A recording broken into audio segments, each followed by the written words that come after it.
You are attending the celebration of World Intellectual Property Day 2026, organized by the Patent Information Center Kerala and the Intellectual Property Information Center Kerala under the Kerala State Council for Science, Technology and Environment. We'll begin our program shortly. Kindly ensure your audio is muted.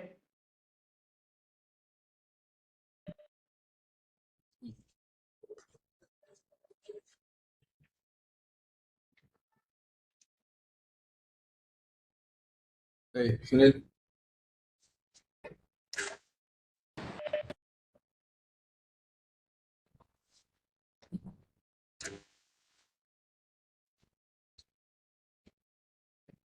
സുനിലിനെ വിളി.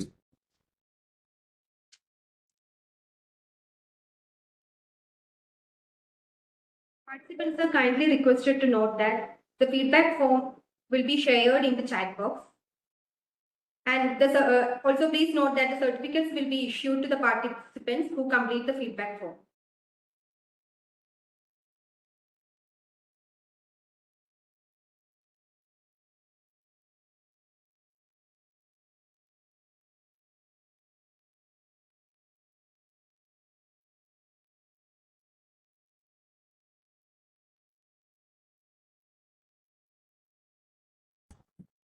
Good morning, sir.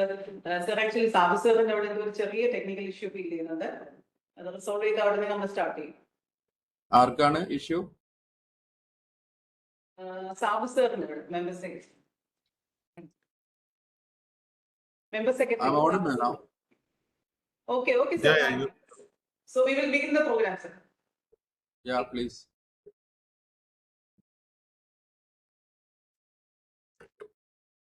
World Intellectual Property Day is observed annually on April 26th as an initiative of World Intellectual Property Organization to raise awareness about the importance of intellectual property, including patents, copyrights, trademarks, and design, and its role in driving innovation and creativity across the world. Each year, this day highlights a specific theme connecting intellectual property with key sectors. This year, we shine a light on IP and sports, highlighting how IP drives creativity and innovation across the world of sports. The theme for 2026, IP and sports, Ready, Set, Innovate, highlights how innovation and intellectual property are shaping the future of sports, enhancing performance, ensuring fair play, and driving technological advancement. On this World IP Day, we celebrate the creators, innovators, and entrepreneurs whose ideas and innovations continue to transform the future of sports and inspire people across the globe. Today's session brings together distinguished guests to explore how intellectual property fosters innovation in sports and beyond. We are honored to have esteemed speakers and dignitaries with us for this occasion. To formally commence today's celebration, I now invite Professor A. Sabu, Member Secretary, Kerala State Council for Science, Technology and Environment, to deliver the welcome address.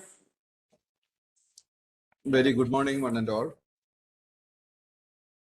President of this function, Dr. Saji Gopinath, Vice Chancellor, Digital University of Kerala, and Executive Vice President in charge of Kerala State Council for Science, Technology and Environment. Distinguished expert in IP, Sri C.R. Ragesh, patent consultant and formerly examiner of patents at the Patent Office, Chennai. My colleagues, Dr. Binuja, Chaitanya and others, participants from various academic and research institutions and students. So it's a great day for KSCSTE to organize and to observe this World Intellectual Property Day 2026. As Chaitanya rightly pointed out, this year's theme subject is IP, intellectual property and sports, ready, set and innovate. In fact, this is a unique topic. I'm also eager to listen to the speech of Sri C.R. Ragesh because, in fact, I don't know anything about intellectual property in sports. So, like other audience also, it will be an interesting and innovative topic while observing the World Intellectual Property Day. I'm not going into the details of the program, the Intellectual Property Center in Kerala, the IPRIC Kerala Center, supported by the Department of Science and Technology, Government of India, is in fact doing wonderful job as far as promoting awareness in IP and facilitating IP protection is concerned.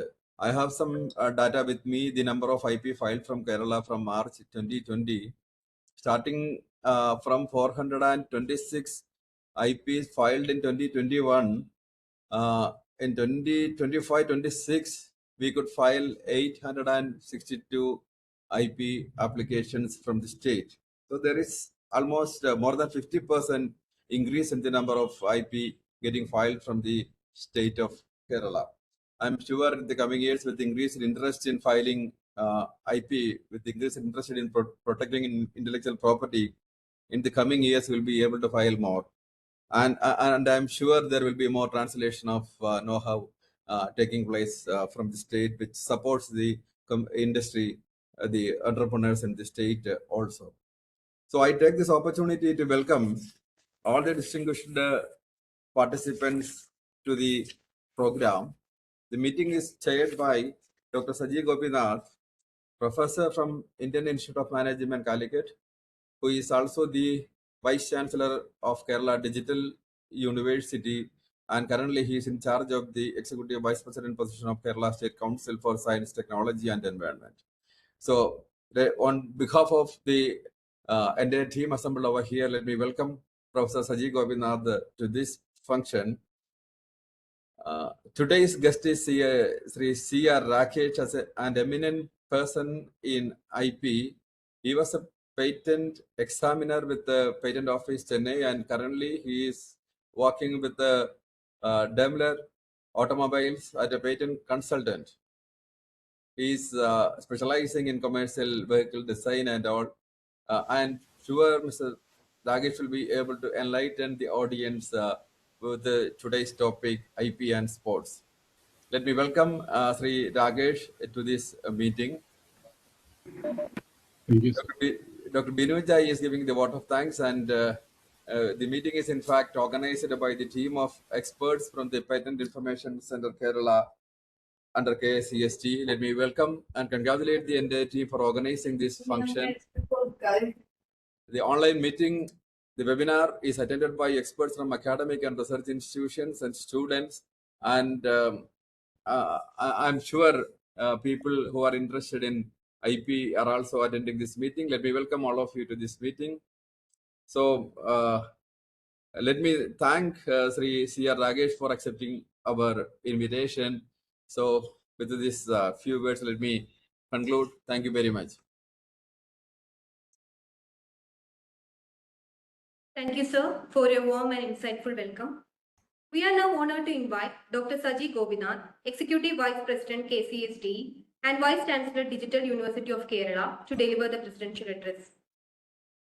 Good morning, Honorable Chief Guest of today's function, Sri C.R. Rakesh, former examiner of patents and designs at Indian Patent Office, and currently a patent consultant with Daimler India Commercial Vehicles. My colleague, Professor A. Sabu, Member Secretary, Kerala State Council for Science and Technology and Environment. Dr. Binuja Thomas, Senior Principal Scientist and Nodal Officer of IP Rights Information Center at KSCSTE. Participants from various institutions, researchers, IP enthusiasts, colleagues from KSCSTE, ladies and gentlemen. At the outset, let me wish you all a belated World Intellectual Property Day wishes. As you know that every year, the Intellectual Property Day is celebrated on April 26th. This time, since April 26th happened to be a holiday, we actually are celebrating it on April 27th. But more than a day, I think it's going to be an year-long activities, and further, especially on a very important theme of IP and sports. And if my memory is correct, this is the second time sports is coming as a theme for the World IP Day, maybe perhaps around 7 years back in 2019. Also, sports has come as an important theme or a key theme for the World IP Day. I think we need to look at this in multiple levels, as Professor Sabu has pointed out. I am also not an expert in this area, but if you look at the way the IP regime has actually helped growth of creativity and innovation, and also the industries and ecosystem in various areas, this becomes very relevant in the context of sports also. So let me put a very brief my view on that, maybe at 3 levels, and I'm sure that all of us are waiting for Sri Rakesh's speech on this topic of patents in sports. But so I'm not going to make a longer speech, but just to put a few points across to see this in a larger perspective. So we know that the science and advancement in science and translated that into technology has actually changed the human life across the years. We have, we know that from an agrarian economy in the past, the development of science has actually made the work of people very different. They actually get more time to go into the next level assets. Now, when you look at the last industrial economy, again, the advancement of technology, and that's basically where the IP regimes becomes much more stronger and effective. You can see that a large number of products and services has come out, which actually made our life better and easier. The result of all these is that today we have more time, which is for our own pursuits compared to what is happening. So think about an agricultural world. In agricultural world, a person has to work 7 days, many times very, very difficult times. So they may not have the type of time available for them for their own consumption per se. They have to do it more on their work. But when the technology helped them to automate that, more time actually become available. And that is more so in today's world. So this actually has leading to a new world, which we generally call as a creative economy. In a creative economy, we actually need not have to do much time, we need not have to spend much time for our livelihood, but we can actually do it for pursuing our larger interest. And the pursuits of creativity becomes an important element over there. And sports comes as a very important element of that. If you look at the world over, we can see this this impact also visible to us. The sports as an industry is growing very fast. In our country, it is expected to reach around $30 billion in another 5 years, from a very meager $2 billion just 10 years back, at a growth rate of around 14 to 15% per annum. And this is so in the global space also. So sports and other entertainment, music, creative arts, these are the areas which is actually showing faster growth in the recent past as such. But while this is growing at one end, it's also important to ensure that the people involved in that, the organizations involved in that, and the methodologies they come out also have to be protected and be able to monetize so that the growth will actually be fueled further. Because we know that many of the sports, it is actually an individual excellence which actually get manifested, including sometimes a group. And we know that many of these actually cannot be coming under a copyright or a patent per se. We'll hear more from Mr. Rakesh on the elements of that. But at the same time, while you cannot actually say that a particular method of playing can actually be patented or can be protected, you can actually look at it in a larger perspective. And we have, in India itself, we have several examples of individuals, personalities actually has created their own styles to be trademarked, which actually can later be monetized in different ways. Captain Cool is a classic example which generally being quoted, where Dhoni had an interesting, Mr. MS Dhoni has an interesting case where he has actually challenged someone else is using this title called Captain Cool, because he's generally considered as a Captain Cool normally, and he would win that. Same is the case with Sachin Tendulkar or Gavaskar, etc. There are different interesting patent cases where their own specialities actually have been protected, which later they could actually use to ensure that can actually be monetized in a larger way as such. We know that the whole concept of IP or intellectual property is to ensure that we wanted to protect our innate knowledge innate capabilities, etc., which can actually be used for a larger social good, rather than somebody actually mimicking it and using it for their own private profit per se. So it is in this context, I think the IP in sports becomes a very important element.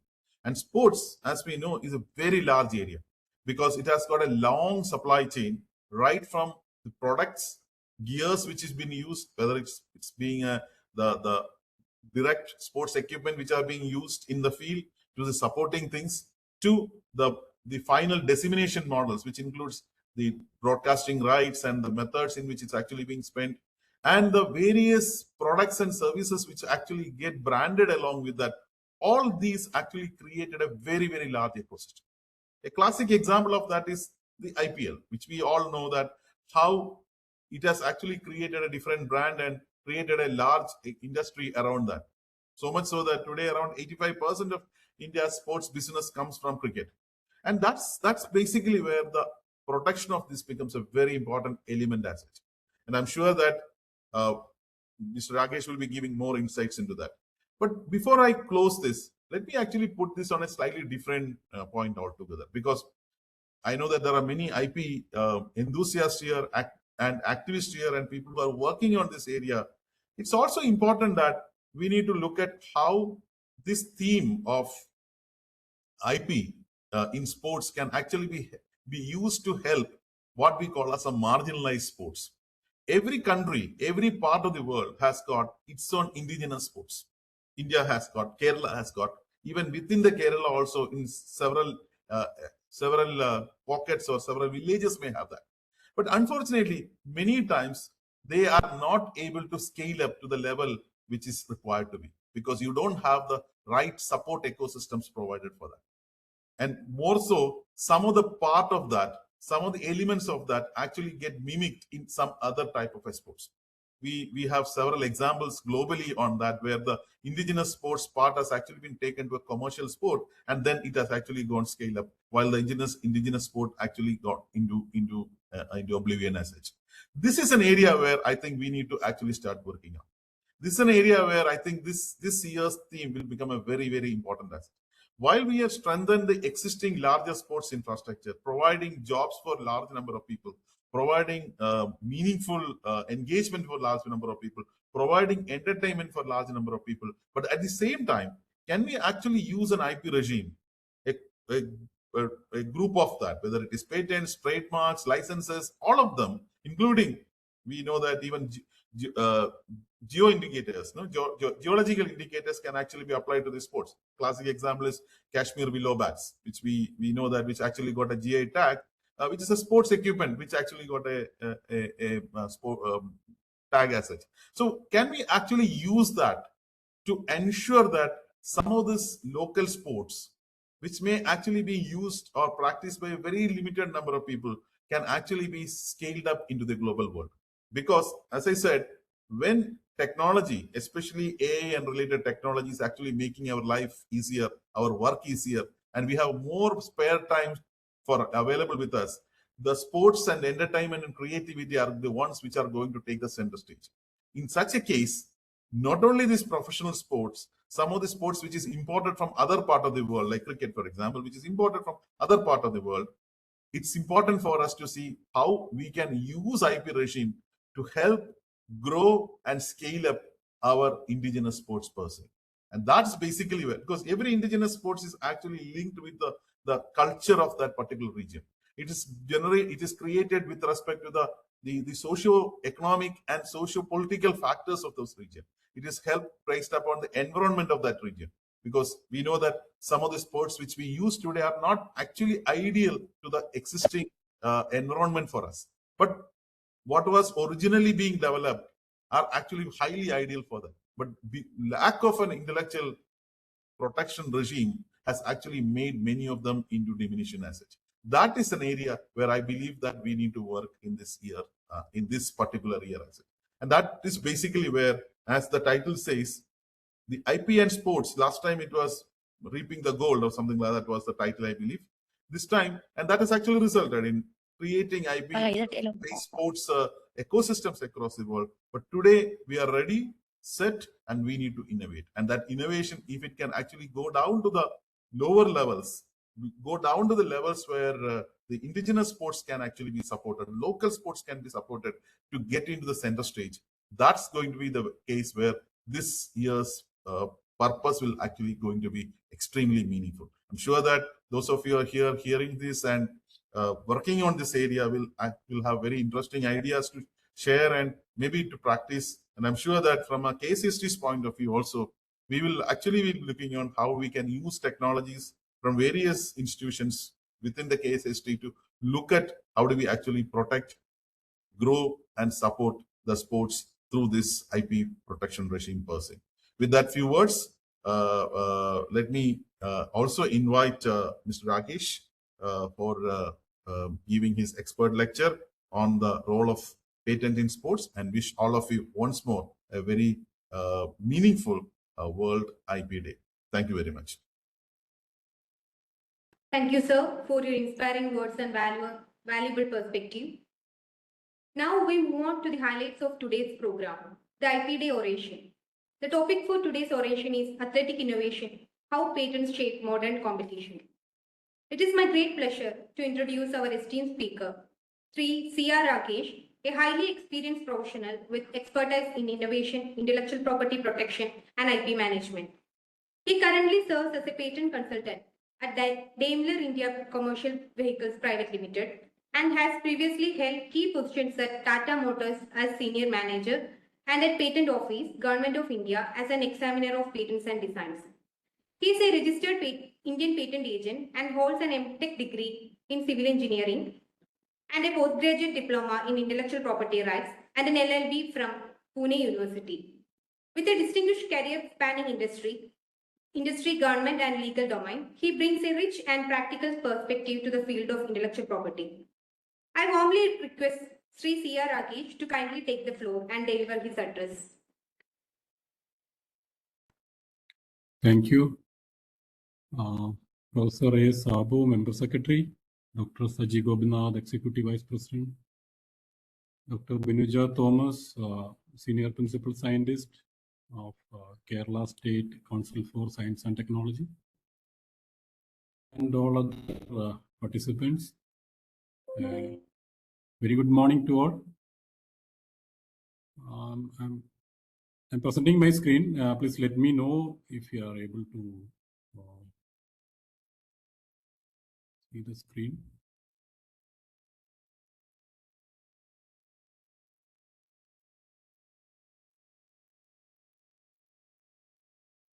Yes, it's able to see.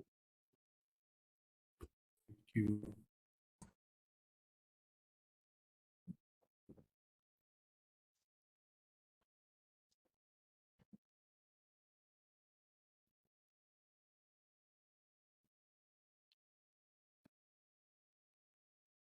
Okay, so you are able to see my slide, right? Not at. Yes, yes. No. Yes, It's visible now. Okay. Yes. Okay. In case if you are not able to see the screen or something is voice is breaking, please let me know immediately. Not able to. Today's. Okay.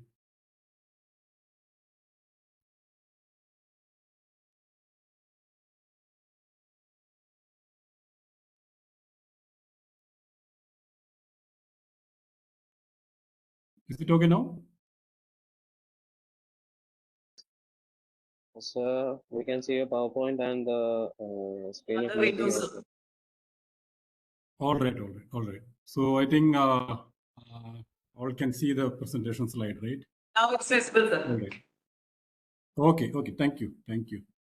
So today topic for discussion is I have actually in the first address Dr. Saji sir mentioned about different aspects of innovation and IP, how it can shape the sports, whether it is indigenous or the modern, whatever.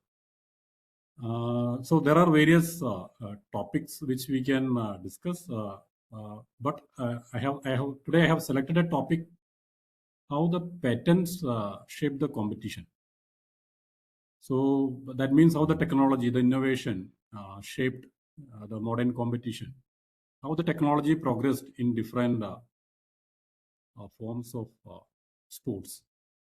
So because the sporting events, if you take a number of events, there are n number of events, and if you see the innovation in these events, there could be lakhs of patents.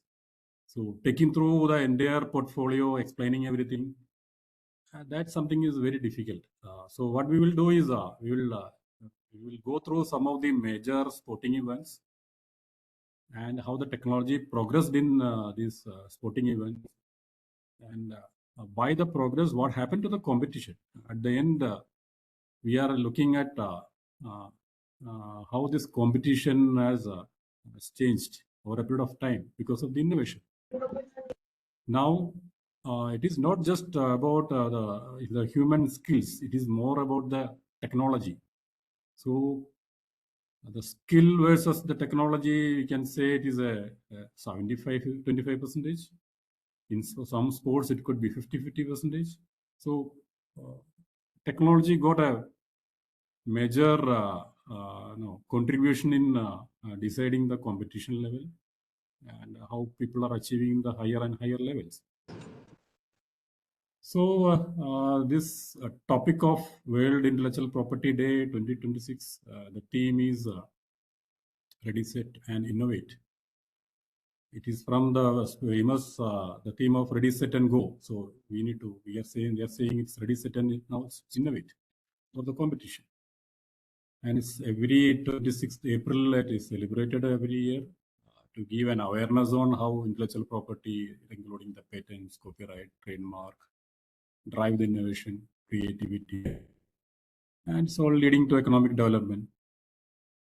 And it is established by WIPO from the year 2000. It is actually the day marks the date of WIPO convention came into force in 1970. World Intellectual Property Organization, it is a kind of it comes under the United Nations. It is doing the same activity of what the United Nations is doing, bringing different countries, the member countries, into a common platform so that different countries got their own laws and regulations. So it may be difficult for somebody want to manufacture in India and selling in globally, selling in all countries, other countries globally. Then we need to have a common platform where every country laws at least meet some standards. That's where the World Intellectual Property Organization plays a crucial role in setting basic standard for the laws and regulation in different countries. That means the WIPO, they create treaties by signing the member country. They are agreeing that okay, I will stick to these rules. Like the patentability now across the globe, it is patentability remain almost same. How it is patentability is decided. Yes, there are some changes. One of the example is the method of playing game is not patentable in India, but it is patentable in the US. There are some changes, but overall, if you see the patentability in different countries, it's remain same. Similarly, the time of patent of 20 years, that remains same. Then the processing, the steps almost remain same across the globe. So that makes the our life easy when you are taking your intellectual property out of India to protect outside India. There the World Intellectual Property Organization plays a crucial role. Now coming to our topic, we'll start with innovation in sports. So I thought let's start with our popular sporting, that is cricket. That's something like I also like cricket. So I thought let's start with some of the interesting innovation in cricket. Then we'll go to the other sporting events. See everybody knows this, might have seen this, the run out. no, how the runout is decided. When the battery is not in the crease and your biles are off, then it's declared runout. But many times it's very difficult to judge when exactly the biles are off the step.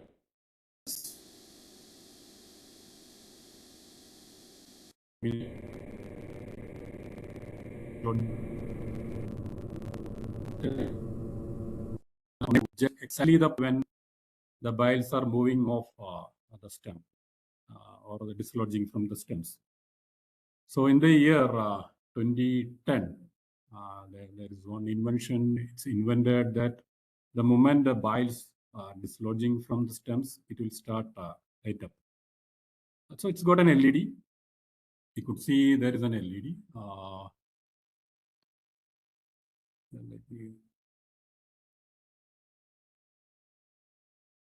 Okay, these are stems. These are bales having what you call two supports at the ends, and there is a space in which you can. They are actually keeping the electrical circuit and the LEDs, and there is a power battery to power up the things. And on the support of bales, they are having a magnetic induction coil. So this induction, when the circuit is completed, the inductions create an induction that will be sensed by a sensor, and the stems stop having a metallic support. So when the coil is sitting next to the metallic support, it's creating an induction level that will be different when the biles are off. Biles are moving away from the stems. So the changing induction will be measured continuously. When the biles are moving away from the stem top, it will complete the circuit, and the LED will start glowing. So it's happening one in I think 5,000 of seconds. It's so quick that the moment it's moving, the biles are moving away from the stems, it will start glowing. And it's invented in 2010. And if you see the title, the system for indicating movement of an article from one position or orientation to another position or orientation. Nothing to do with the cricket, nothing to do with the stems, bile, nothing is written. But in this very generic title they have provided. But it's all about talking about how the system is working. Interestingly, I thought initially when I saw this technology, I thought there is something within the stems and the biles, but everything is in the biles only. The entire electric circuit is within the biles. Only to get a magnetic induction level high, they are keeping a metallic strip to support the biles at the top of the stem. That's all. And this is the first patent in 2010. After that, every year they kept on improving the idea. Now we could see even the stems having LED bulbs. The stems also having the LED bulbs. So, even the same picture, you could see it is getting light up the moment the biles are off. Even the stems are getting light.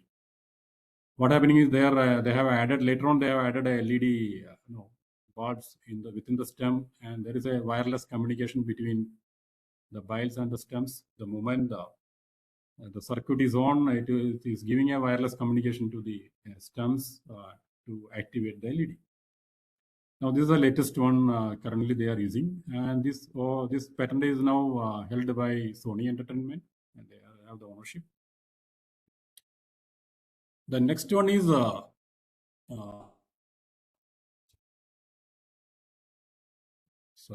next one is we call the ball tracking. It is called HACI. So the ball tracking system invented in 2000. Actually, it is using multiple cameras. There could be a number of cameras actually around the stadium, around the pitch. They are keeping number of cameras to exactly, precisely measuring and calculating the ball 3D geometry, how it is traveling. So using the camera with multiple camera, it is exactly tracking the 3D position of a board and how it is moving. This was first invented in 2000, year 2000, and this word hack is it is from the inventor name Paul Hawking. Hawkeye. It's called Hawkeye. It is from the inventor name. This word has been selected. From that period, from that day, it is known as Hawkeye, and it is commonly used in all sorts of different, like in football, it is used. I think nowadays every sporting event is using this to track the ball. It is done by using multiple cameras to get the exact ball position. And another one is ultra edge to know when exactly the ball is whether it is hit. And this is invented in 2003. But if you see the technology revolution, actually it is an improvement of Hawkeye, the previous one. Previously, the ball tracking invention, the same thing has been improved to find the ultra edge. So what is happening is the ball tracking is done, and the ball exactly when it's hitting the bat or pad or pad or the stems or even the batter, that event is exactly mapped and the location is identified. Once the location is identified, then they will check for the input from microphone. So they have multiple microphone, not just one. It is kept in the pitch. So there are a couple of microphones in the one end, and opposite end also having a couple of microphones. This pair of microphones will help to understand exactly the position of the sound. So first it will judge where exactly the ball, where exactly it is hitting, and when it is hitting with what object, like a bat or pad or on the batter or on the stems. Then it will recognize the spatial position. Then it will recognize the sound, the spatial position of the sound. Then it will decide where exactly whether it is hitting with the bat or the pad. Now, sometimes it's happened that the ball is passing between the bat and the pad, and it's very difficult to judge whether it has been hit on the pad or the bat. Even with this technology, it is easy to find out because it's exactly judged the position of the ball when the hitting event is happening.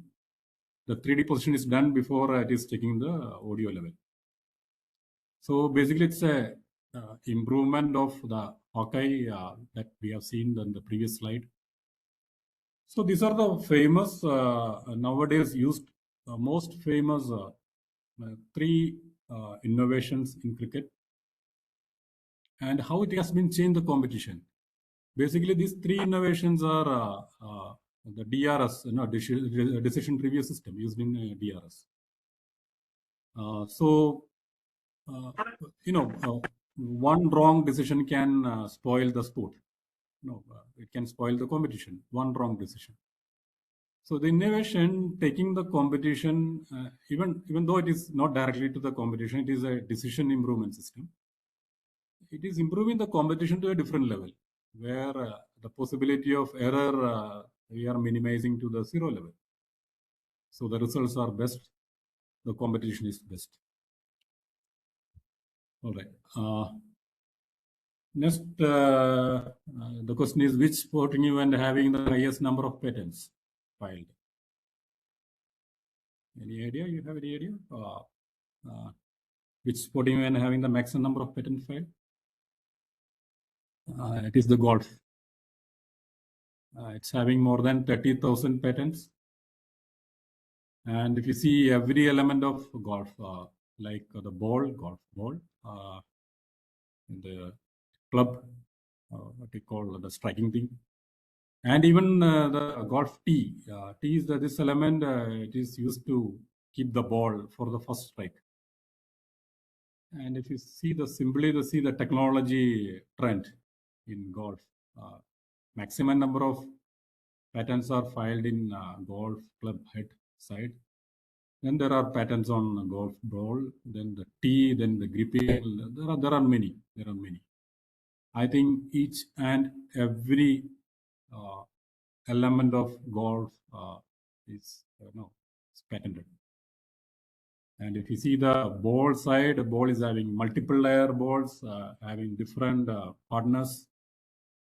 So the transfer of impact can be high. It can get more impact transferred. And it's made of special materials. It's made of outer geometry is having special design with so that the ball can have a least drag. It can travel a lot more distance when the drag is less. So they are designing now the ball having a very low drag, so that it can travel larger distance. Look at the golf club side. The head of this one is getting into a lot of changes in these years, having the weight managed one, where you can need can change the weight. There are different types of head, like a putter head or a country head, like the old one type. So a lot of things are happening in the golf club side. And as I said, even a lot of things are happening in even small things like golf tee. There are ball tracking system, training method, training systems, and no, everything is now it comes under innovation. Every part of it.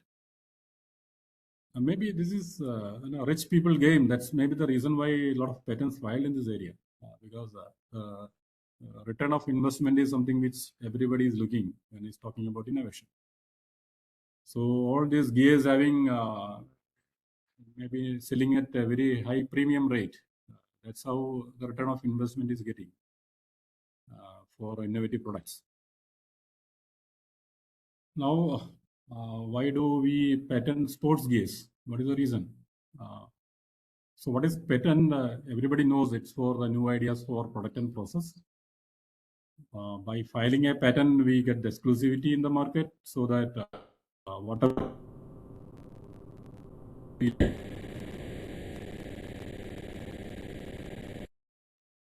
process, then they can get it by enjoying monopoly in the market, enjoying exclusivity. And this is a limited period of exclusivity, so you can enjoy the maximum first 20 years period. Then the technology will be transferred to the public domain. And the whatever the money you make from the exclusivity, that can be reinvested in research to invent more. So it goes into a cycle, like invent, protect, enjoy the exclusivity, make money, again invent. And if you look at the society side, every 20 year, after the exclusivity is over, transferred to the society technology. So society is getting benefit. Not just the individual or the company is getting the benefit. So technology, the society is getting the technology transferred after 20 years. So society also getting the benefit. So it's a kind of a balanced act. That is the philosophy of patent.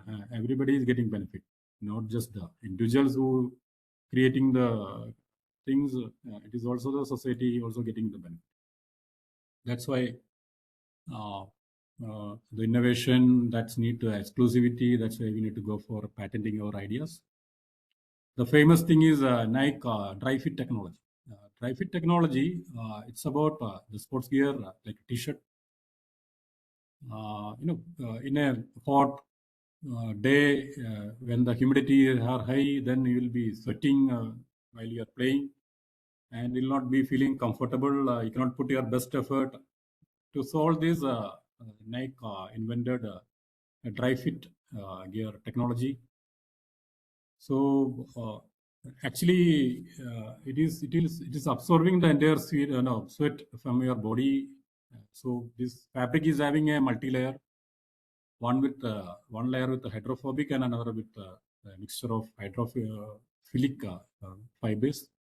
So one will be absorbing the sweat from your body, and one will be retaining it actually. So you will feel dry when wearing such t-shirts. Then basically the dry-fit technology developed somewhere in the mid 90s, and there are big portfolio of patents. Means every year they keep on improving it. Every year they kept filing more number of applications, and you can see a huge number of patents related to this dry-fit technology. I'm just showing some of the most relevant application number they have filed. Then that's the two-layer fabric is one thing which keeping the sweat or the moisture away from your body. And there are patent further filed for improving the air permeability. So you feel cool in this t-shirts. So how it is working? It is a normal. They have a weaving. They use some weaving technology where it is very normal when it is when there is no sweat or there is no moisture. One is moisture is there, then it's like a window opening. It's that weaving technology in such a way that it's give more air permeability. It is moist, and they have a airflow path design within the t-shirts. Then they're giving some specific airflow control within the body regions, so that you feel very comfortable. And what is the result? The athletic or the sports person can give their best. There is no loss of energy or uncomfortness when that is troubling you to give your best output.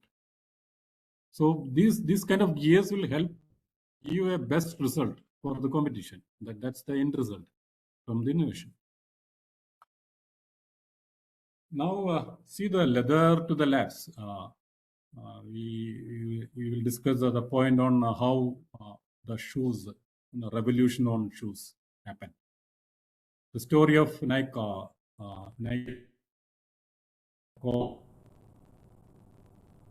waffle iron. Waffle iron is for making waffles. So the battery is made and poured into the waffle iron. That will get heated, and the waffle can be used. So the co-founder of Nike, Bill, got an idea from this waffle design. What he did, he took the waffle and he poured some molten polymer into that, and made a hardened design. And he cut into shape of that and put it in the bottom of a shoe. That became a sole. And it was looked like a stud. So initially it was invented in early 70s. The first shoe with a stud, a polygonal stud. The stud will give a better grip. So you can move faster, run faster, jump fast, higher, whatever. So this stud developed in the early 70s. Actually, it is originated, inspired from a waffle design. And from that, now what we are seeing is smart shoes, or what we call super shoes, where they are designed with a carbon plate inside that will give a propulsion to the athlete. So while moving, we need to spend energy for moving forward. But they are now designing a shoe that will give some sort of propulsion. Means you will get some energy back what you are spending to run. So you can move faster. So we are reaching to the level, now we are talking about super shoes in 2020s. Now this is what happening. Now let's see what happened in the football. Football, you might be knowing. Football events, if you take 150 years ago or 120 years ago, maybe 150 years, there was no regular shape for football. It was kind of a regular shape. Big stomach bladder was used inside to inflate. So the ball is totally a regular shape. There is no regular shape for the ball. It's totally irregular shape. And probably in the early 1920s, the first ball invented with a proper shape.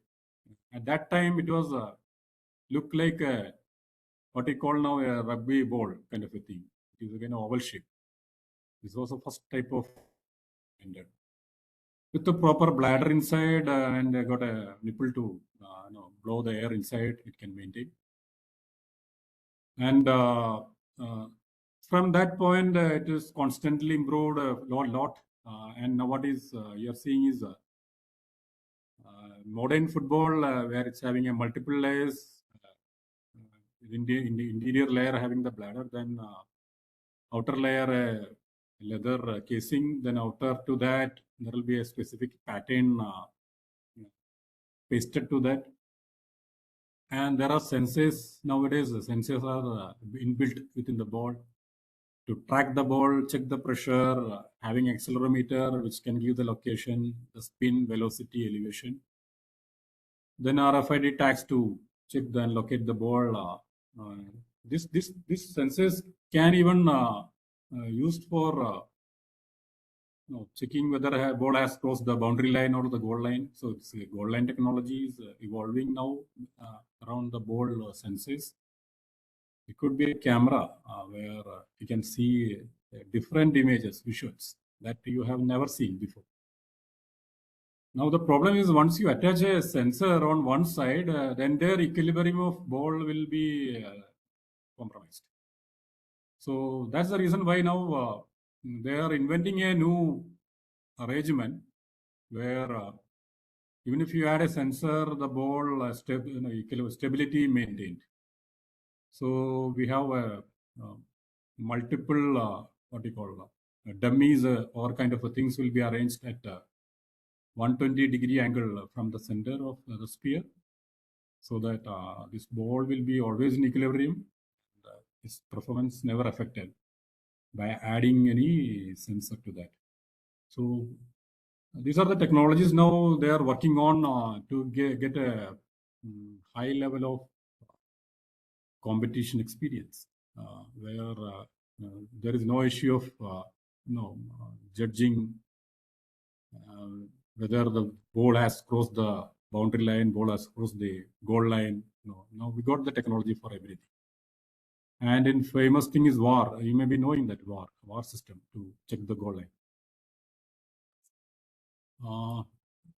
Another possibilities or another one is the basketball. I'm not going to each and every sporting event. As I told, it's very difficult. So we'll be taking through some of these sporting things, like the one is basketball. The first patent filed for better air balance is in the early or late 1920s. This is a kind of a special, specific shape they could able to achieve. By that, the air balance is maintained. So if you see the early designs, there was no specific shape for either the football nor for the basketball or for any kind of ball sporting events. So the ball shape was something which later on evolved over a period of time. And from that, now what we are seeing is sensor embedded basketballs. The problem is the same. It will impact the bounce. When you are inserting a sensor, then there will be impact on the bounce characteristics will change. So now they are inventing, even if you add the sensors, there is no impact on the bounce characteristics.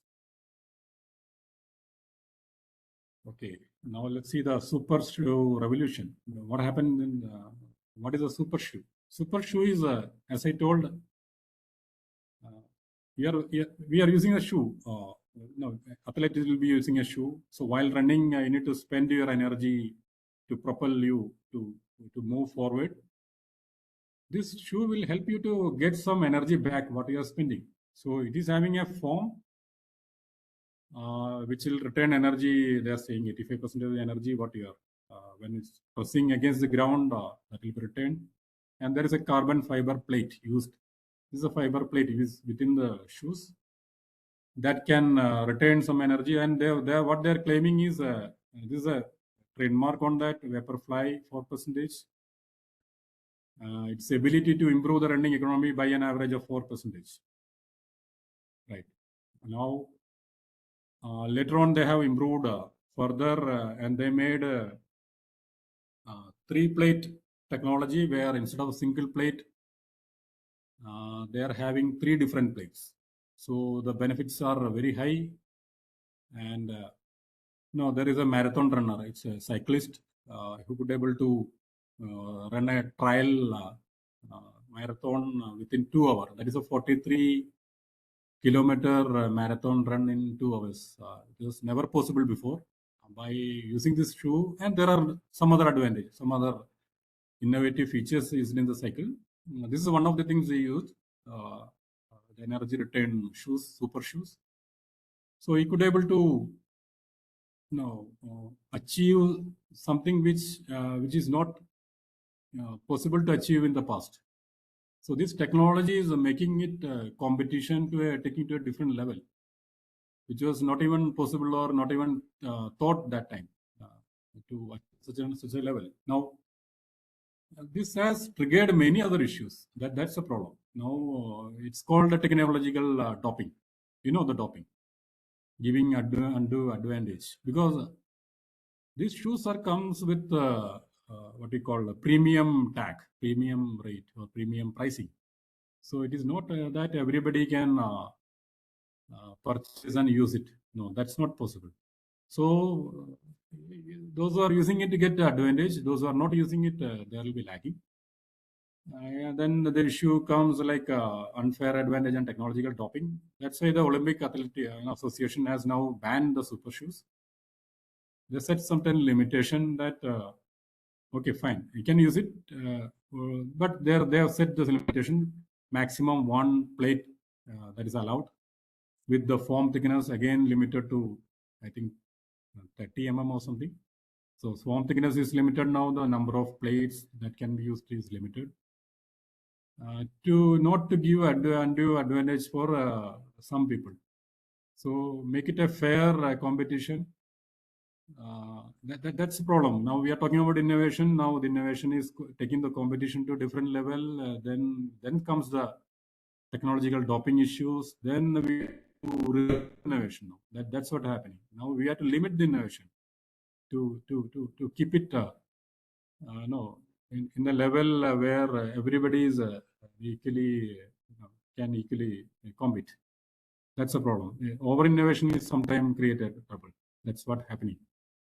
But I'm sure this will come later period when everybody got access to these technologies. That time they may change the rules. It may be allowed in the future.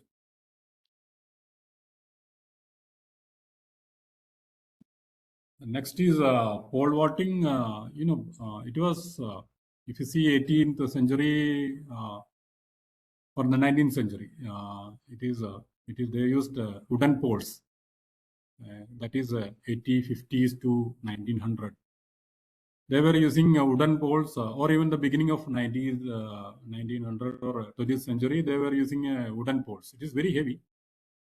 And if you see the gems, those gems, it's like they need to climb the pole. No, they need to climb the pole, then they jump. That's how they are doing. It is not exactly the pole vaulting what we are seeing now. From wooden, the maximum height they could able to achieve is around 3 meters. From there, the first invention is they changed from wooden to aluminum. That's happened in 1938. A pole vaulting a pole is made from aluminum material. That's a lightweight compared to wooden, and it's varying cross section. Thicker at one end, another one is very thinner one. So it is easy to use and jump. And this continued to use for a very long time. And early 90s where the fiberglass revolution happened. And you know the fiberglass revolution. It's a flexible material, it can bend. So any resilient material which is bending will store some energy. Then what happens, the magic of releasing the energy. So the athletic, first they will put their entire weight on the pole. It will bend. Then whatever the bending happens, the resilient, because of the resilience, it will store the energy. And then it's released. While releasing, it will throw the athletic above the bar. So athletic can even jump a bar position which is higher than the total pole length. That's what happened in when they started using the fiberglass. That's the way very time when athlete could jump over 5 meter mark. It was not possible before. So by introduction of fiberglass pole, even the athlete could jump over 5-meter mark. Now what we are seeing is a carbon fiber weave technology. It's further light, more flexible, more efficient one. Now we are seeing a world record of 6.3, above 6.3, I think. So from 3 meter, we are just doubled it, the height of the competition. Only just because of technology, nothing else. It is not just because of the human skills alone. Yes, human skills is one of the thing which that is needed. But if you see the technology is contributing majorly in pole vaulting because of the kind of material used is giving that advantage. In archery, earlier the one which used in 19th century, it is either a metallic type or a wooden type. It's very heavy. A composite type introduced in early 1970s. So it's having a wooden middle portion where you can hold it. And the limbs are made of metallic one. The strings are tied on the metallic limbs. So this is actually reduce the weight, can handle easily. And nearly for a century, it is continued in this kind of composite bows, and in late or 1965. After that, the cams were introduced, the pulleys and cams at the bow end, so that the strings can be easily attached and pulled, get a proper tension. So this was a major invention, major revolution in archery. The bows were given the cam and pulley and cam for better, easy attaching the strings. Because the basic theory of archery is when you're shooting an arrow, it should move exactly in a straight line. Then only it can travel more distance. So because of this invention, the athlete could do that, meeting to a more perfect launching line. And further now, they have introduced another major improvement in 2004. There's a compound archery bow that's having a synchronized cam. Now here, previously when they are adjusting one cam, the another will go wrong. So it will be out of range. So there is a problem with the synchronization that has been resolved in 2004. Now with the single alignment adjustment, they could able to align and tighten the strings using this pair of pulleys and cam. Now the latest one, this is what is used in the events. And for now, instead of a metallic things, now they are started using the carbon fiber one. So it's very lightweight now. Materials has changed, lightweight material, stronger material. Same time, the kind of technology they used for attaching the strings, everything has changed. So now it's making the athletic to shoot that and so that you can aim, you can score more. The competition has taken to a different level. Now about high jump, actually the jump, there were many things actually. The style of jumping that has been evolved over a period of time. Then there was a need for a pit, a soft pit, because whether it is high jump or pole vaulting, the athlete will be falling from a higher height, that is more than 3 meter. Then there was a requirement to have a pit, soft pit, kind of a foam pit. So that was a major invention in 1960s. Initially, they were using a mattress kind of a foam so that the athlete can land without any injury. Then later, they invented a proper designed one, pneumatic landing pit cushion that is invented in 1966. And same time they evolved a style of high jumping.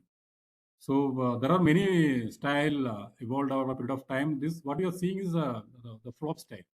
invented by Fosbury, where it is athlete will be jumping on the backside, and actually this is an invention. It is actually engineered from physics and mathematical method. It has been engineered, and if you see, this is a pole point. So the bar, this is a bar, and when athlete is moving over the bar, actually though his body is moving over the bar, its center of mass is below the bar. That's the thing. So it is a engineered way of jumping. It is famously known as the flop style of jumping. And the recent trend or the innovation in high jump is the training tools, because of this specific or the special type of jump we need to know, or during the training the athlete need to know where is the position, body positions. Then only he can be trained how his body is traveling, where is hand, where is leg, where is head, where is other body parts. This should be mapped while training. Then only the athlete can train for jumping, this type of jump style. So they have invented a special training tools, systems and method that can cure a jumper to jump over the crossbar in this type of flop style of jumping. Now there are yes. Any questions? No, okay.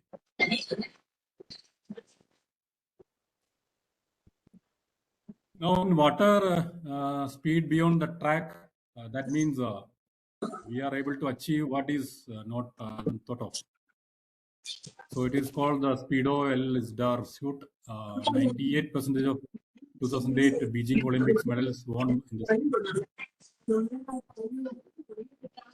I think the mic is on somewhere.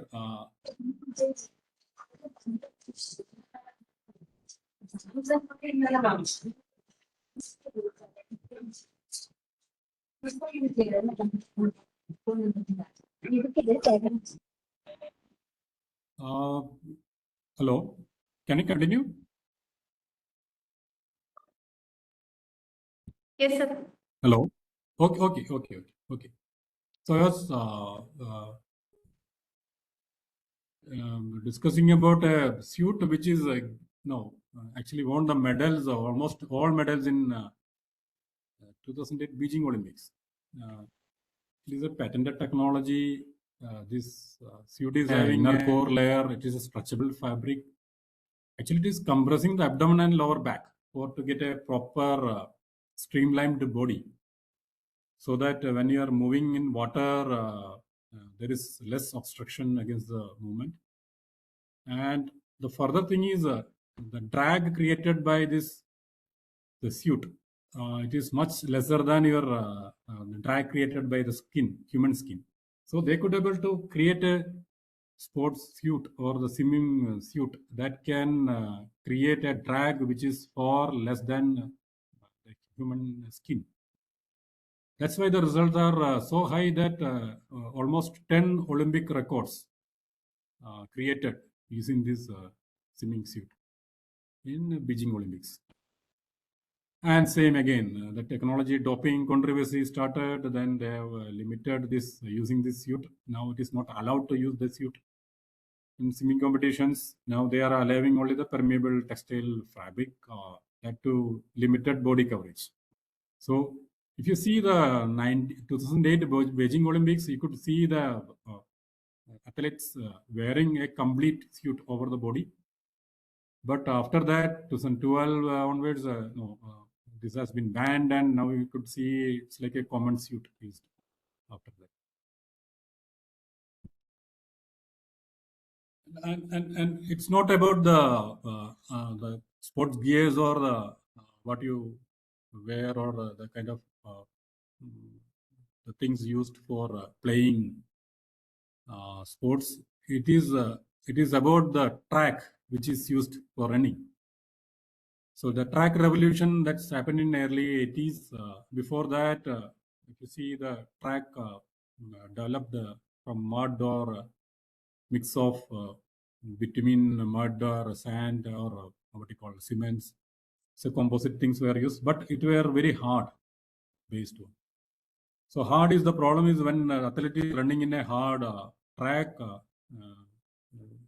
they will, it's very difficult for them to, the reaction is very high reaction that can damage the foot. Injury can happen. Often they are not getting the best result. That's where the early 80s, the mat type track revolution happened. It's a two-layer thing. There is a base layer attached to the earth surface, and there is a top layer, looks like a mat, which is covering on the top. And from there, what we are currently discussing, the latest innovation is the track which can give propulsion to the athlete, like a super shoe. It is transferring back some of the energy transferred, given by the athlete. So athlete is getting a propulsion back. So it can run, getting the energy back, it can run faster. A modular track system where you can take the track from one place and put it in another place, easy installation. And there are sensors attached to this. So you can check the pressure applied by the athlete while running. Everything can be monitored. Temperature, pressure applied by the athlete, everything can be monitored. It is the latest one. Then comes the stadiums. I'm just giving one example. In 1986, one first patent filed for covering the roof. What you call foldable roof stadiums, and first introduced in Rogers Center. That is in, now it is known as earlier it is known as Skydome. It's in Australia.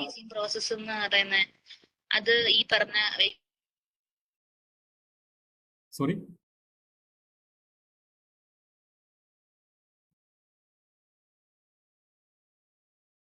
Okay. So it is a foldable type roof. It is first used in Skydome. That is Australia, Toronto in Australia, where the roof is a nested type, multiple panel kind of a thing. The benefit is you can close the entire stadium or open it. So when you close it, it's like become a all-weather stadium.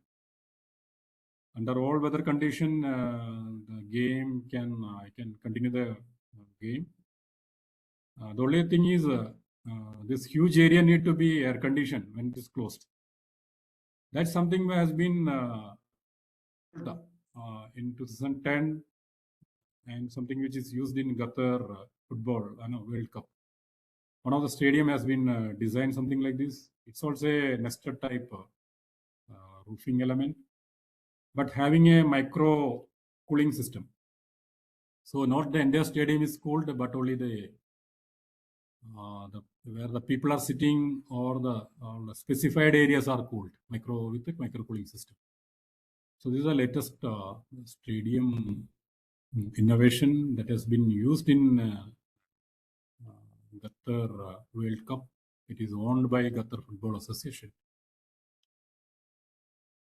And in parathletic, parathletic, there are many innovations. The first is the prosthetic foot and leg by Van Phillips. It's one of the famous inventions. That is in 1987. It has been used by many people, and some people even could use it so to a level where they could able to compete with normal people. That's happened in 2012 Olympics, and famously known as a Blade Runner. The Oscar Pistorius is a Blade Runner. So he used and he competed with the normal people. This was actually invented in 1987. It is using a carbon material, so it's very lightweight. It's giving almost the similar effects of the leg, natural leg. The flexibility, the elasticity, everything is they could able to meet to the natural system. That's why they could able to compete in 2012 Olympics. And there are many innovations on sports chairs, where the person will be sitting and competing.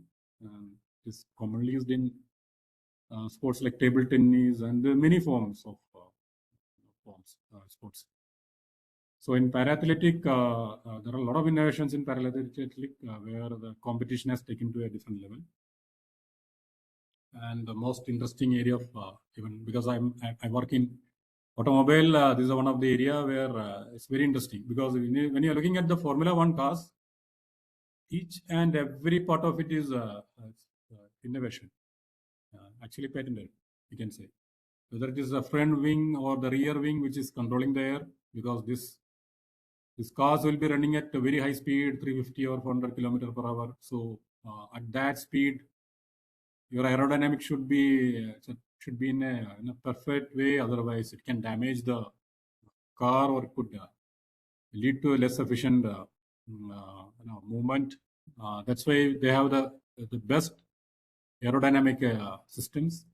The front wing, adjustable rear wing, or you take the tire, that's also innovation. The suspension system, the inverter is suspension used inside to combine, to connect the tire to the vehicle.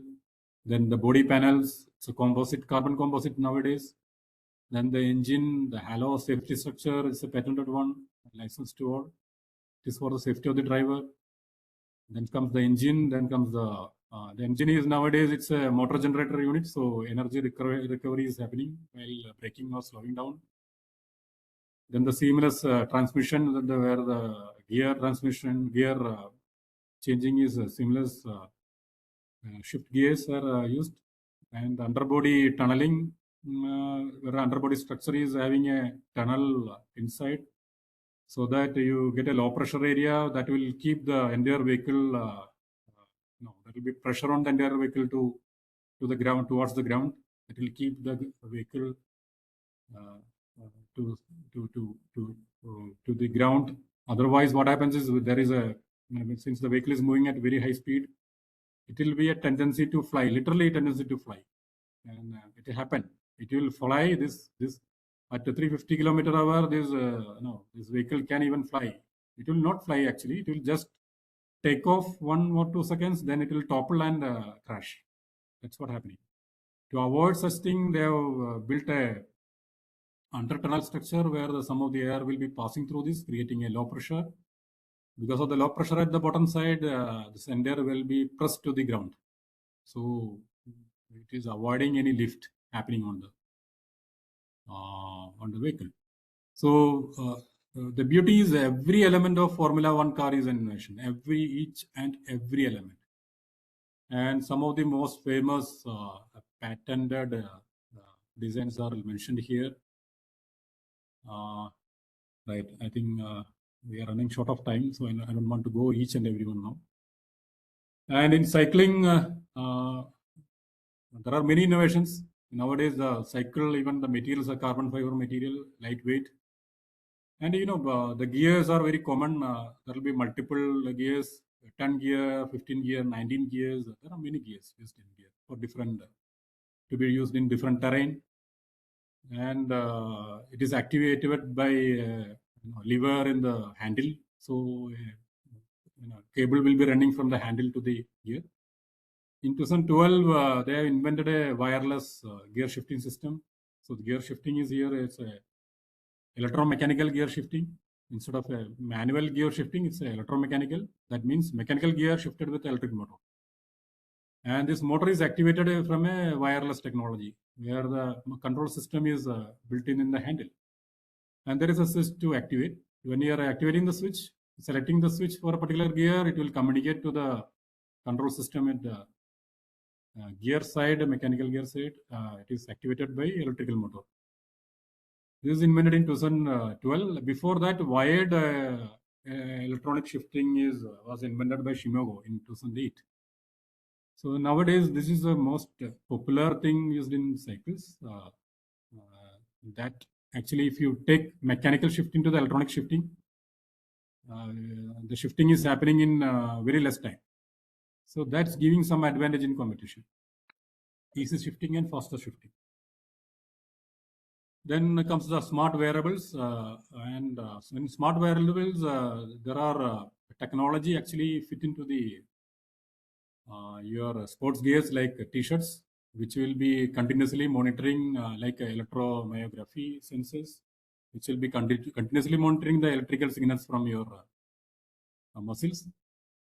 So continuous monitoring of muscles will tell you exactly what happening to the body, how much your efforts you are taking, and whether there is a chance of injury, because over exercising or overrunning every time, it can lead to injury, and injury is something which every athlete is worried about. So this technology will help you to understand what happening to your body, how much energy you are spending, or what happening to your muscles when you are doing exercise or running, whatever.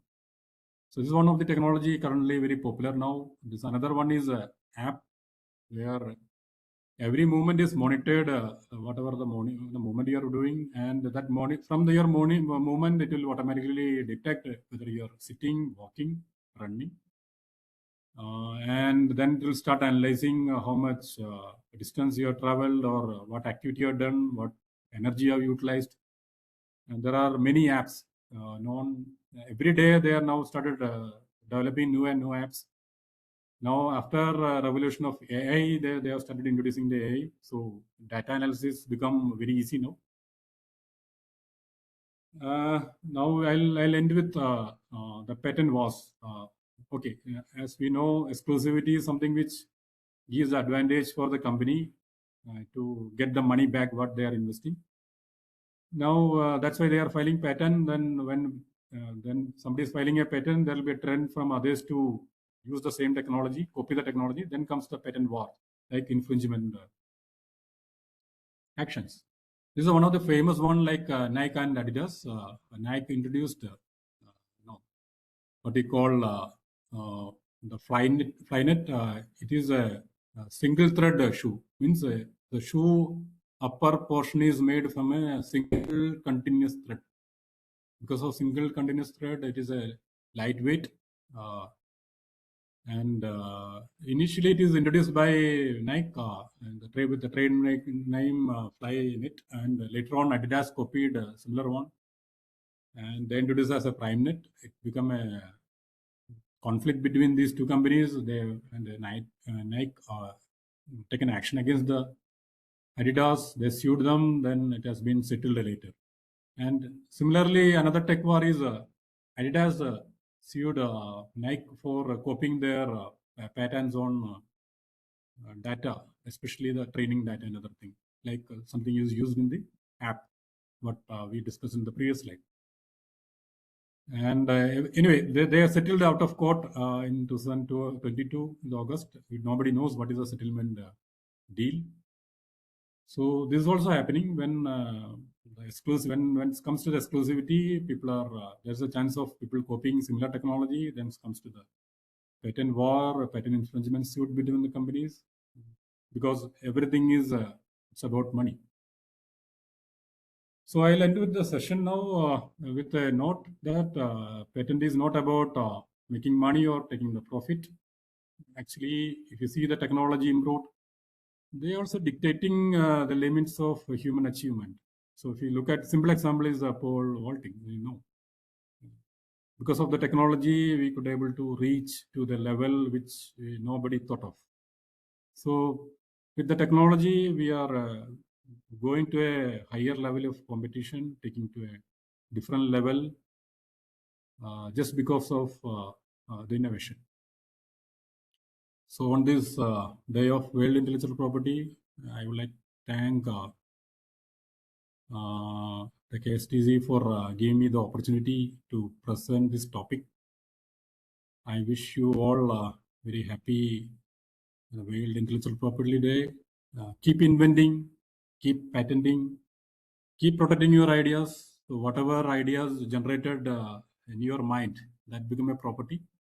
It's like any other property, like buying a land.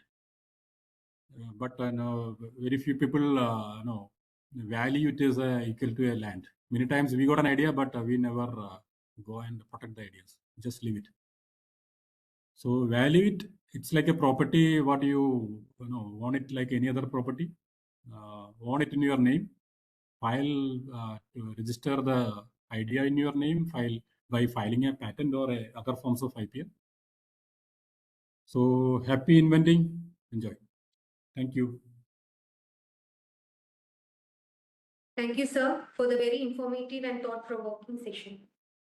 You have clearly brought out a fascinating connection between patents, innovations, and the Worlders box. We are deeply grateful for your time, sir. And now the floor is open for discussion. The participants can now unmute their mic and ask questions.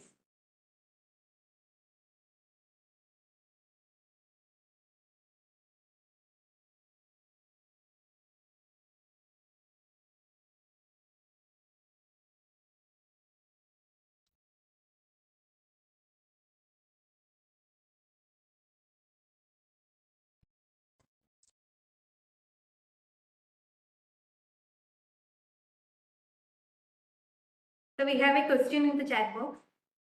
Product inside mechanism and design needed to take patent by Agarwal Rajkumar. Yes, product. See, product is a outcome of many components. So if you see the product, there will be many components inside the product.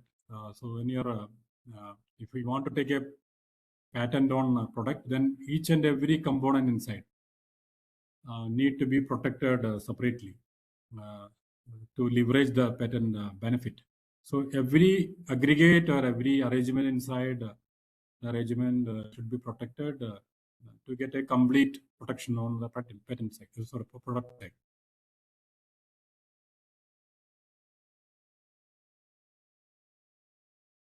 So I have a question. Can you hear me? Yes, please continue. Yeah, myself Shijo George, and I'm asking that is the kinesthetic and sports education needs to be included in the curriculum of the means of the coming generation, and to train them as like AI and digital, like digital literacy. The sports literacy is to be propagated or implemented in the schools, like for the kinesthetic intelligence and for their athletic prosperity. Is it good for their destiny and all? What about that, sir? It should be. It should be actually. I'll give you an example of the famous high jumper, Fazbury. Actually invented that style of flop style when he was just 16. No, so it should start from the schooling level while you learn, you should also learn the techniques in sports. You should actually, the sports is nothing but there is a technique. It's an engineered one. So the science behind the sport should learn along with the science what we are learning in schools. We are learning something in the school, the science along by side. We should also learn how the science is used in the sports, and that's something which will help to invent new and new technologies or new and new methods of performing. But if you take Indian Act, it is not allowed to file patent on method of playing. Okay, but the sports gears and other products used in the sports can be filed as a patent. So I fully agree with your the question, like whether it should be incorporated. Yes, it should be incorporated. It should be taught side by side of when we are learning the science. Thank you, sir. Thank you so much. Sir, we have one more question from chat box by Farah Sarah. If some innovation done by US in sports field, then how it can be used by another country? The IP is a patent, especially the patent is a territorial rights. That means if a technology protected in US, then it is free to use in India. Okay, so you got a technology. If you are filing patent application only in India, then you will get the protection only in India, not in US or any other country. So same with the somebody invented in US and filed in US, only in US, then the protection is limited to the US. Then any other country or somebody sitting in other country like in India, they are free to use it. But only thing is you need to see there is a limit in which they can file the application in other country. Like after filing in US within a year, or if you're taking a PCT route, they can file application in 30 months time. That means if you find there is a innovation or technology filed in US, at least you should wait some time, like 3 years time, to check whether they are filing the same idea or same technology in India. If they are not filing, then you are free to use it in India.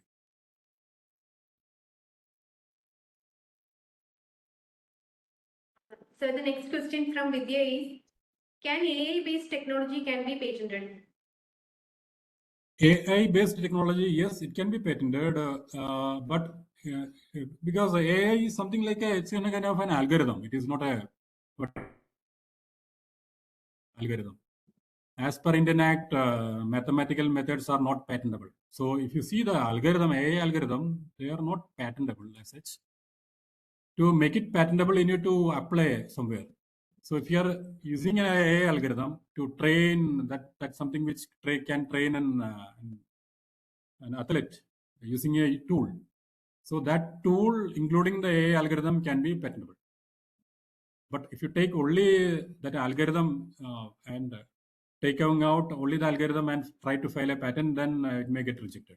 So what you need to do is every time create a technical effect by applying the algorithm in particular product or process.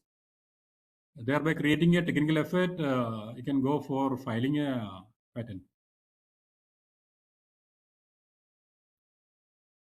So we have another interesting question from Francis EJ. Why less number of patents are observed in Kerala? Okay. First thing is Keralites, we are very cost sensitive. So patent filing, we need to invest at least 40,000, 50,000 till grant. And cost sensitive is one of the major factor we are finding.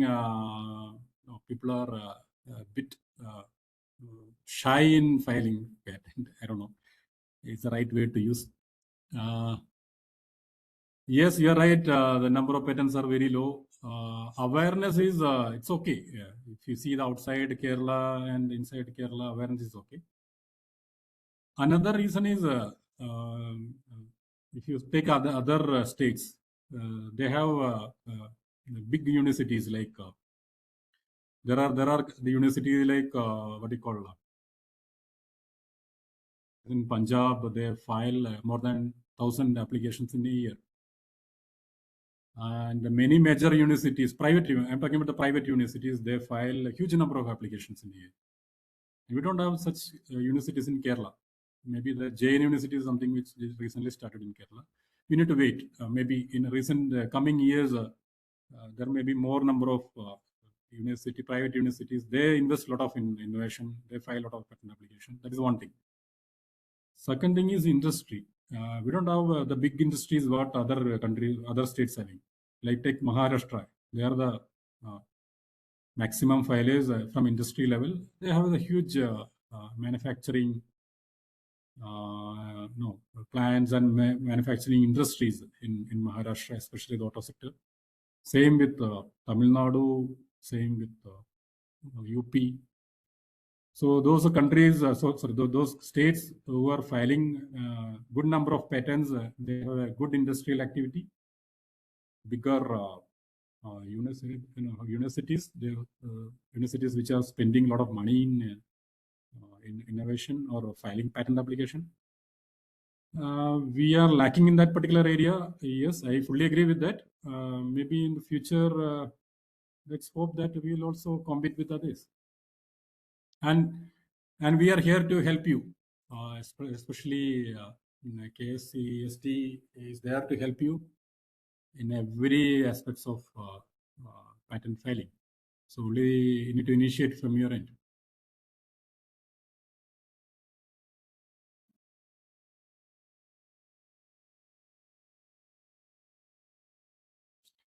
I'm getting many messages there in the box.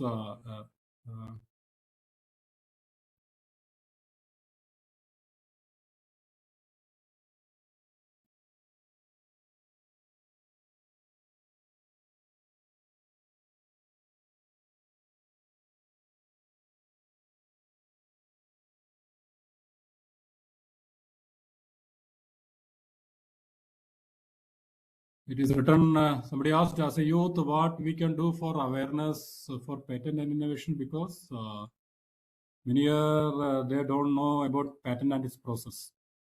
I think we are conducting regular awareness sessions in all colleges. So awareness level, it's not a problem as such. In case it is not happening in your institution, you can contact KSCSTE for conducting awareness. We definitely will do that.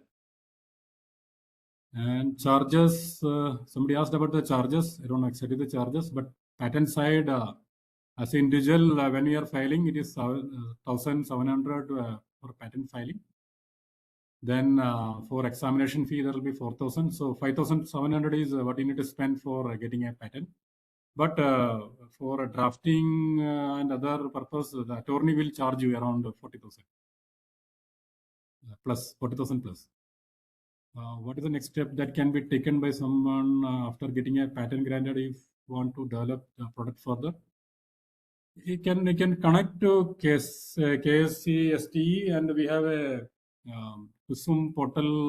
There are a lot of things there, I think, which is supporting innovation in and state government. Even state government is having a scheme, and there is a facilitation center for doing that. Please contact the center, getting the benefit and know more about that. Is there any idea regarding patent which fail in getting financial return? How we can make sure that the patent we file are getting enough financial benefit? See, the commercial and patents are two different things. Okay, patent, you can file a patent, you can get a patent. Then the commercialization is like a business, creating a business. So you got a technology doesn't mean that you will be automatically become an entrepreneur or you can become a businessman. No, that is totally different thing. You need to make the product, do the testing. Every time, one of the suggestions what I'm giving is every time when you are making a product, make sure that you test it to the start to the end. Test it till it's failing. Do the every kind of testing. Don't release or launch any product with a known fault. If you think that no, we can do that, let it run, let the launch the product, we'll see the failures later. No, that will kill your product. So if you are planning any product, do the testing. That's only one suggestion I can give. And the remaining all things are about the business. Okay, I think that's all that's all about the questions in the chat room. So shall we wind up now? Is it okay? Yes, sir. Thank you sir so much for addressing the queries. And I would like to thank KSCST for giving this opportunity to present the session. Thank you very much. Yes, ma'am. thank you so much, sir, for addressing the queries and for the engaging discussion. And thank you all the participants for their active engagement. The participants are kindly requested to note that the feedback form link has been shared in the chat box. We request you to provide your valuable feedback and suggestions in the given feedback form. Also, please note that certificates will be issued to the participants who complete their feedback form. So, as we come to the end of this session, now I invite Dr. Binuja Thomas, Senior Principal Scientist and Nodal Officer, Intellectual Property Information Center, Kerala, KCSTE, to propose the word of thanks.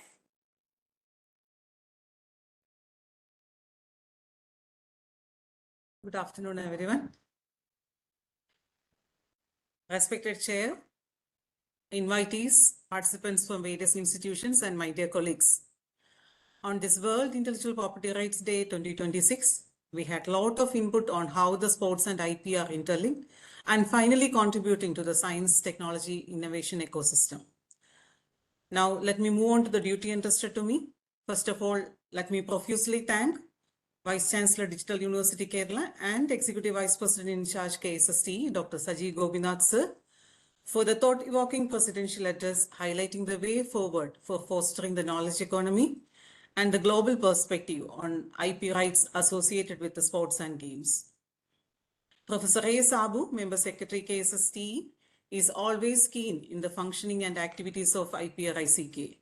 My sincere thanks to Sabu sir for the welcome address and for all the guidance in organizing this program. We were listening to a much informative and interesting technical session on the theme IP and sports, Ready, Set and Innovate by Sri C.R. Ragesh.